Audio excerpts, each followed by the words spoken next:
জি Mukesh sir, আমি আমার ল্যাপটপে স্পষ্ট দেখতে পাচ্ছি আমি জাস্ট 2 দিন জুতা পরিষ্কার করিনি, আর আপনি ভুল করে 3 দিনের টাকা কেটে নিয়েছেন। Yes I am sure sir, আমার ল্যাপটপে স্পষ্ট শো হচ্ছে। मैं भूल गया, तुम्हारा एक दिन का सैलरी कितना है? 3 কোটি স্যার। হানি আচ্ছা স্যার, তাহলে আপনি আমাকে একদিনের টাকাটা পাঠিয়ে দিন। কলে থাকলে হানি করো না প্লিজ, বলো কি হয়েছে। কেন লজ্জা পাও নাকি? এই জন্য না ডার্লিং, বুঝো অ্যাটলিস্ট মুকেশ আম্বানির সামনে ওরম করো না। এমনিতে ওনার বউয়ের সাথে ওনার বনে না, এগুলা শুনে খামোকা উনি আমার উপর রুড বিহেভ করে। ও বুঝলাম। আচ্ছা হানি শোনো না কি বলছে। হ্যাঁ বলো। বলছে দেখো না হানি, আমার এই হাই হিল গুলো চাই। এইগুলা কি ডার্লিং? হাই হিল গো, বেশি দাম না, মাত্র 17 কোটি টাকা। হোয়াট? এইগুলো সিরিয়াসলি? হ্যাঁ হানি, এগুলো ফ্যাশন, টাকা দাও। বয়স্ক আন্টি হয়ে জিদ করছো, লজ্জা লাগে না? এসব আমি টাকা ইনভেস্ট করবো না। তোমার মতো হাজবেন্ড যাতে কারণ না হই হো,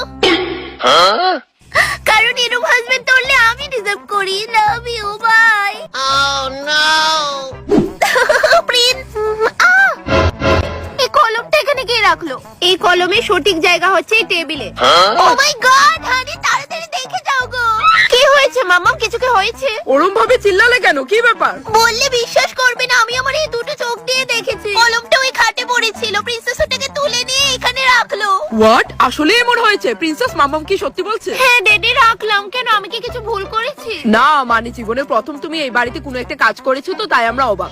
হানি আমার এখনো বিশ্বাস হচ্ছে না, আমাদের এই কুড়ে অলস প্রিন্সেস কলমটাকে ওইখান থেকে তুলে এইখানটায় রাখলো। ড্যাডি মাম্মাম তোমরা ওরম ভাবে বলছোই কেন? আমি তো যথেষ্ট কাজ করি বাড়িতে, তোমাদের ঘরে বসে খাই, স্নান করি, তারপর ফোন ইউজ করি, এগুলো কি কাজ না? হানি জীবনে প্রথম আমাদের কুড়ে অলস একটু নাড়াচাড়া করলো, ইভেন কলম তুললো। এর থেকে বড় বিষয় আর কিছু হতেই পারে না। আমাদেরকে এই বিষয়টা সেলিব্রেট করে পার্টি রাখা উচিত। কি যে ঢং করো না তুমি, শুধুমাত্র আমার টাকা শ্রাদ্ধ আর কিছু না। মাম্মা আমি রোজ কলমটাকে তুলে টেবিলটায় রাখবো, তুমি কি রোজ পার্টি দেবে? হ্যাঁ তো শোনা মা, দেবো তো, দেবো দেবো, তুমি একটু ডরিয়ে দেখো না। আর আমি যখন বাড়িতে কাজ করি আমার মাজাটা করে। মাগো মা, সারা বাড়ি সুরা দিতে দিতে আমার কোমরটা ধইরা লাইছে। ওরে গৃহবাসী খুলদার কোলা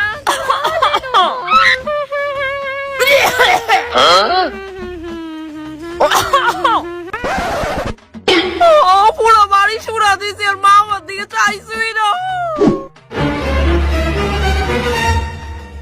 সুপারিটা ফসা পড়ছে। মাগো মা, ঘর মুছানো মোহর কথা না। জর্দাটা কই রাখলাম? গড় থোর আবার গেল ইতে লাগবো। আজকে নইলে পনিরের মালাইকারি রাইন দিলাম।